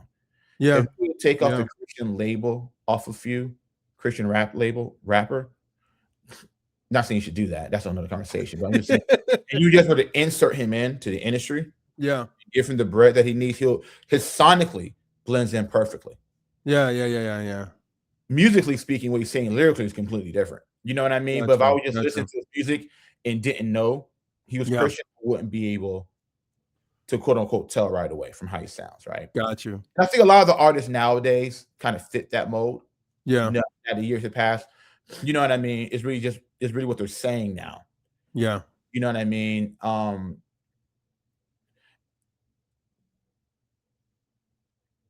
just thinking. I just don't know if I want to go. No, you don't have to. You don't have to, bro. No, man, Christian label versus not a director. I never called myself a Christian director. You knew I was a Christian director from the work I did. You know what I mean? There's this debate about not. How about you just be a good rapper, and then when people hear your music, they know you're a man of God. But some of these rappers are so vague with the message. They use "so me in the windows." You know what I mean? To cover up the Christianity. I couldn't tell they're a Christian rapper. But I have a question real quick. Was you the first time that you got NF in this space? Was you the first one to get NF in this space? Yeah, so when I did Flame Start Over video was the first time. Okay, so I never forget Flame told about this white guy that he had. And he didn't call him NF. He called him his real name. Nathan. And some, you know what I mean, German Furstenberger, something like that. Fernstein. You're like, okay. And I heard him singing on the record. So, that's really cool. You know, the white boy, Toby Mac. You know what I'm coming from. I didn't know a boy could rap. So I never forget shooting the video. So this is how I know God, everything's not for everything out there is not necessarily for you. I never forget, me and him were talking. He gave me a cell phone number. He goes, brother, you know what I mean? It was a really good experience. You know what I mean? I'm about to be signed to Capitol and all this stuff. I'm like, cool, whatever. You know what I mean? He was like, I would like maybe hit you up to do videos with. Yeah. Cool. He shot me over his number. I got his number. It's not the same number anymore. I wouldn't assume it was. You know what I mean? Yeah. I double checked it. But hey, y'all, if you're a rapper, you want to give NF or you're a big fan, hit my PayPal up, juice2020 at gmail.com. Send me about $500 and I'll shoot you over NF's old number. All right. And you can call it as many times you want. You never know. He may have it still. But I don't have the number anymore, so don't send me that. Now, if you do send me money after hearing my disclaimer, I don't have a number anymore. Don't get mad when I do not do. Would you ask? In fact, send to me Cash App. Hashtag Wilbert Thomas, WILBERT Thomas. Hashtag. You can't do a chargeback on that. Once that money hits my account, you can't get it back. Got you. But so he was telling me, so he shot me, talked to me, someone do videos, and I was like, man, I don't want to do no video for no freaking white boy CCM guy. You know where I'm coming from? I don't want to do that. Even though you started with rock, but okay. Yeah, but all thing I knew him from was Start Over. I never got you. I didn't know who this guy was. I knew he was Start Over. I knew that he was signed at one point in time to Exist record. Yeah. But he was a white boy looking like I didn't care. You know what I'm saying? I wanted to work with The Truth. I wanted to work with Ambassador on that label. You know what I'm coming from? Yeah. I didn't care about him. So I didn't respond back. So I never forget. I brought Madden that year. Madden like 2016, I think it was. Yeah. I'm playing the game. And I hear the song. This mug is fire. Who did this? You know what I'm saying? That mug said NF. So my little peanut brain started doing calculations. You know how they got that meme when all the numbers start coming up? Yeah. I'm like, because the boy voice sounds familiar. So I went, Googled him, and I saw him. And then I was like, pie on your face. Bro, I went and look, because I had an iPhone. He had an iPhone at the time, right? I text him. That mug is green. And you know, when you text somebody and that mug is green, and you know he's having an iPhone, either you got blocked, You know what I'm saying? Yeah. Or he got a number. So yeah, there was opportunity to work NF. You know what I mean? It didn't pan out. It's all good though. You know what I mean? I'm not hurt. I mean, he does have amazing visuals though. It's very cinematic. It's very like because he got a lot of budget. Yeah. His visuals is worth more than a lot of people's marketing budget. You know what I'm saying? Yeah. He started with capital. Yeah. And let's just be transparent for a moment. He was Eminem for this generation. Yeah. You know what I'm saying? He took the Eminem playbook. Yeah. As somebody that does marketing on your end, you see it. They said, we're not going to make anything new. We're going to do the exact same thing. Yeah. Eminem said he cursed and said he's a recovery clone. Like, you know, the album Recovery? Yeah. Like, that's basically NF. And I was like, well, I mean, you kind of got away from that. Help the person with mental problems, help the person with mental health and overcoming stuff. So you ran away from that. So he was like, hey, I'll take it. Let's go. Yeah. And just the nature of the business, we're always looking for something that we're familiar with. Yeah. And for this generation, but I mean, how many Christian, which is I consider be a Christian artist. Because especially now we talk about God a lot more, right? Yeah. How many Christian artists are talking about the things he talk about? Yeah. There are issues that white people grow up dealing with that me as a Black man cannot understand. Yeah. You know what I mean? So he's filling a void that Eminem left. Yeah. Because when Eminem came out, you know what I mean? Not Bad vs. Evil, that's the collab, but when he did his first record, you know what I mean? He talked about stuff that was crazy to me. What do you mean you hate your mom? What do you know what I mean? It's wild to me. But then look at his sales. And then you find there was a lot of people who are white who dealt with that.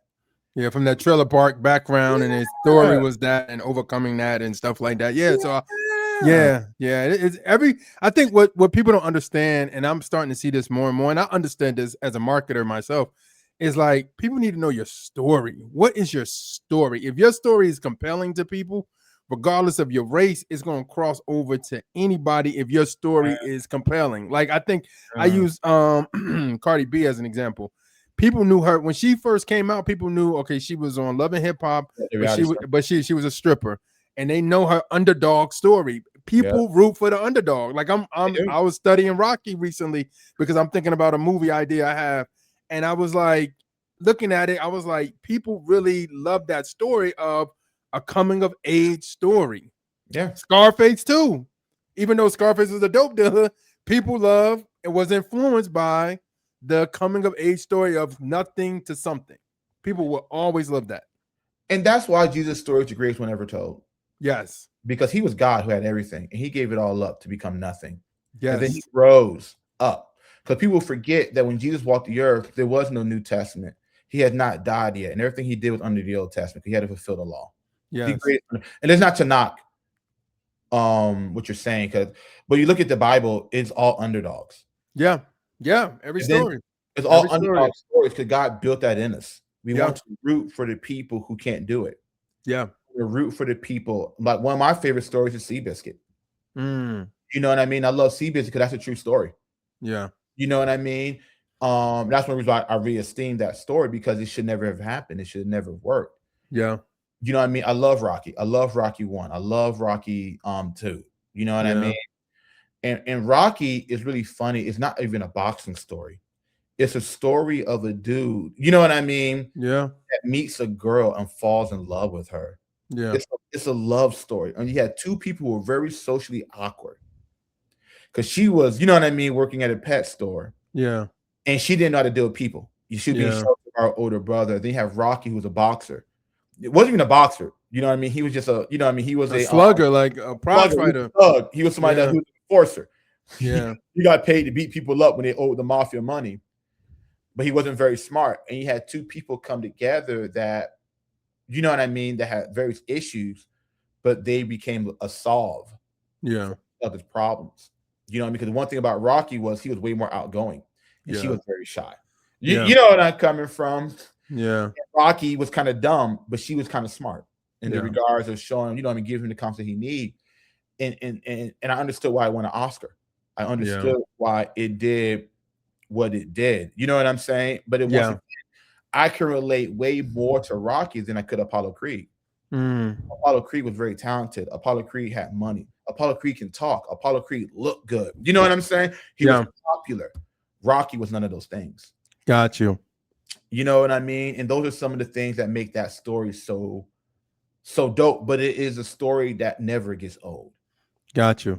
Never gets old. You know what I mean? Yeah, man. We'll be here all day, but I know you got stuff to do. But thank you so much, bro. I want to go through this or that with you real quick. Will Thomas edition, and then I'll let you go, bro. All right, so here we go. We're gonna start it off. River City Market vibes or Avenues Mall drip?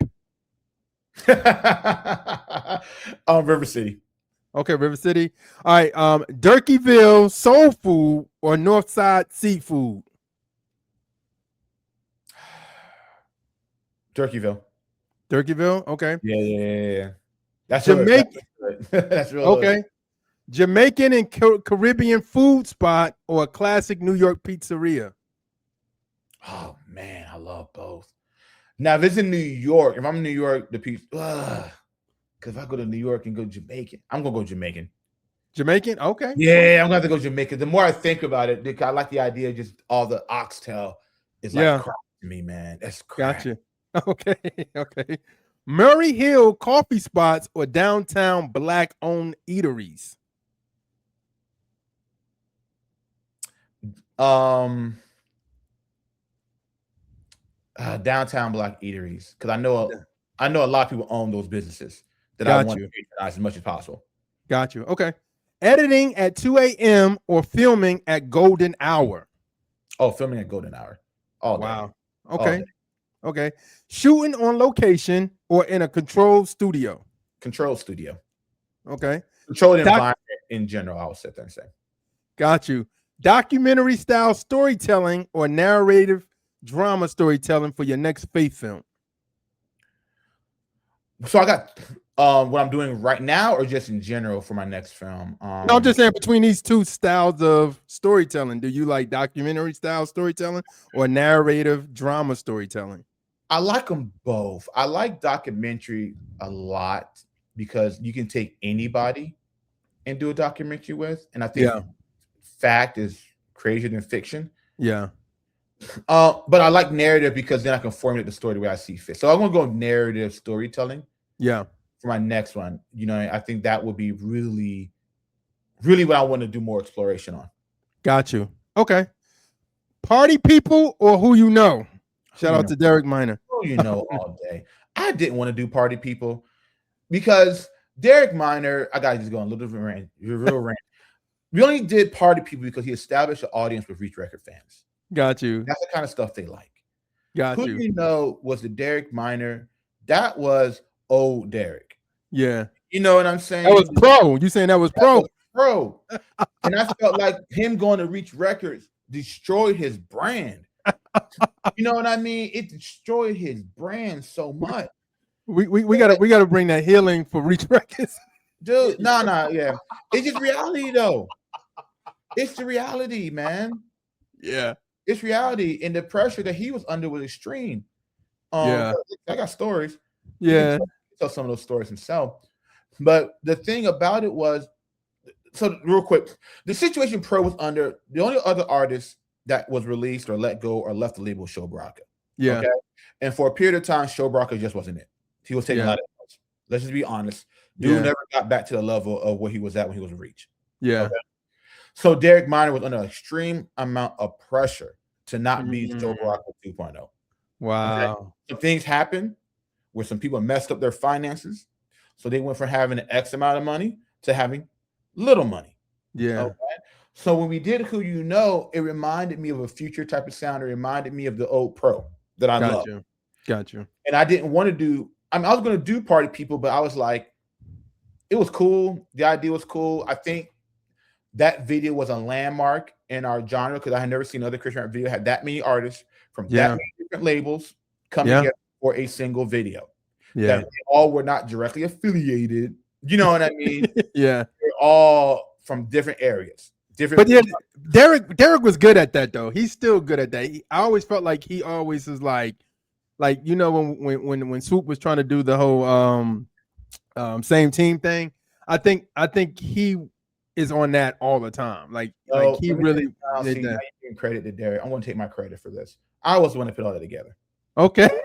Social Club had a concert that night. That Derek I was there. Right. And the word started getting spread that they were going to do a video at some house, Scott Free's house. Yeah. Shout out City Takers. Yeah. We started putting the information out there. Okay. Artists started pulling up who we did not invite. Wow. Because they heard about it and they all crashed. Yeah. We got 3 or 4 times more people than what we wanted for that video. Yeah. Okay. Yes, I know they all can't. I will say this to Derek. Everybody loves Derek. Yeah. But I was the one that put the information out. I was the one that started inviting people because I had relationships with all these people. Yeah. I was the only being a director. I didn't have to deal with the bull crap a lot of people deal with their silent labels, all this elite bull crap. Yeah. I knew Adia. You know what I mean? Yeah. Derek, Cannon, The Truth. I knew all these people. Yeah. And I invited them all out. And then Derek also shoot some things out too. You know what I'm saying? It was a collaborative thing. Got you. And I was one of the very few people that can work with all these labels and have to deal with all that kind of politicking. You know, got you. So, but here was the thing: who was the one I really wanted to do because I felt like that was the Derek Martin I liked. And I made the video and I did that stuff all on purpose the way I did it because I knew that was going to appeal to Black people. Got you. Which is it's a clear line dividing. Yeah, you know, more Black people like who you know than they like party people. Yeah, and more diverse audience like party people. Just like a single. Yeah, that's for mainstream versus a single that's for the streets. Yeah, that's real. Two different crafts. You know what I'm saying? There's nothing wrong with that. I mean, when we're going to wake up and realize that race plays a major role in a lot of things that we do in the entertainment business. Yeah. I can't do the things I can do for a Black artist I can't do for a white one. I don't care. Yeah. Period. And same way vice versa. Got you. You're with people that because you're Black, they're never going to listen to you. Same way there's certain people who are white, you know what I mean, that Black people will never listen to. Yeah. It's the way it is. That's okay. I mean, look at these. I love how these churches be talking about we're multicultural, and then you go to the church, it's 97% one race. Yeah. If they get that token Black guy, I'm going to just do it. Have him on stage, chucking and jiving, not being an angry Black guy. You know what I mean? So the white people can enjoy him. You know what I'm saying? I got to finish this. I'm sorry. Look, man, look. I have a lot of opinions. I know you do. Go for it. All right, so shooting a music video for Brinson or shooting a movie for Brinson? A movie nowadays, because I think we got past the music video stuff. We're really. I told him, and I'm gonna say this to you, and maybe you can put a bug in his ear. Off his last project, he had a song called "Criminal." I told him that's a hit record, and I told him I was like, you can do like a throwback, "Staying Alive" type John Travolta song music video with that. So if he ever want to do it, that song is a hit record. I told him, I was like, that's a hit record, bro. And he's like, yeah, thanks. I was like, no, seriously, that's a hit record. So yeah, but if y'all ever do a movie, if y'all ever do a video for that, that's the theme should be. It should be like 70s throwback. Brinson walking down the street like John Travolta, and then it would be amazing. That'd be amazing. I love that record. That album he did. He's somebody, and I'll make this real quick. He got a second win. He's at a place in his career where he's doing music that he likes. Yeah. Yeah. He earned it. Yeah. Yeah. And that's why he gets songs like "Criminal," because in the past he overthought it. And now he's like, I'm gonna do what I want. Yeah, that's amazing. My last question, and you kind of answered it earlier. Are you a Christian video director or a video director who is Christian? Man, I'm a director. I'll sit to say I'm a director. Well, I'm a Christian, man. I'm a Christian director because my Christian values supersede who I am as a director. That's good. You know what I mean? If I'm a director standpoint, then I'm going to do things that's going to be primarily how it's going to make me as a better director.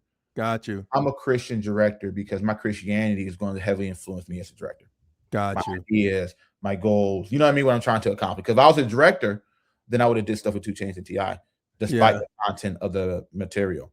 You know what I'm saying? So yeah, but I wouldn't call myself a Christian director just on the basis of look at my life, look at my work. Yeah. You'll be able to tell it sticks out. Yeah, it's good, man. Man, thank you so much, man. You almost beat Jafar Life. Jafar Life gave me 2 hours. You almost beat him. But give everybody your socials, how they can contact you, Give them everything, Will. Give them everything. All right. So www.willthomas.com to see all my latest work that I did for like Jared Sanders, stuff I got with Karen the Light. I got a new video I'm doing Brinson. It's gonna be popping up. And of course, you can follow me on social medias at director Will Thomas, the number 2. That'd be the best way. Instagram. I mean, I got a TikTok. I barely check it. I got somebody running that for me. You know what I mean? I'm not on there. You know what I mean? So hit me up through Instagram would be the best way to reach out. Or you can hit me up via email at will at thewillthomas.com. Dope, man. Dope, man. Thank you so much for coming. Kingdom Citizens. Thank you, man. Go watch his stuff. You can go on his website. Got great stuff. Shout out. You work with my homegirl. I've known her for so long. Kiana Crew. Shout out to her. I've known her since I was a teenager. So, man, shout out to her. And I'm glad she's doing music and everything, man. Yeah, man. So, Kingdom Citizens, thank you for watching, man. We are out. Ooh.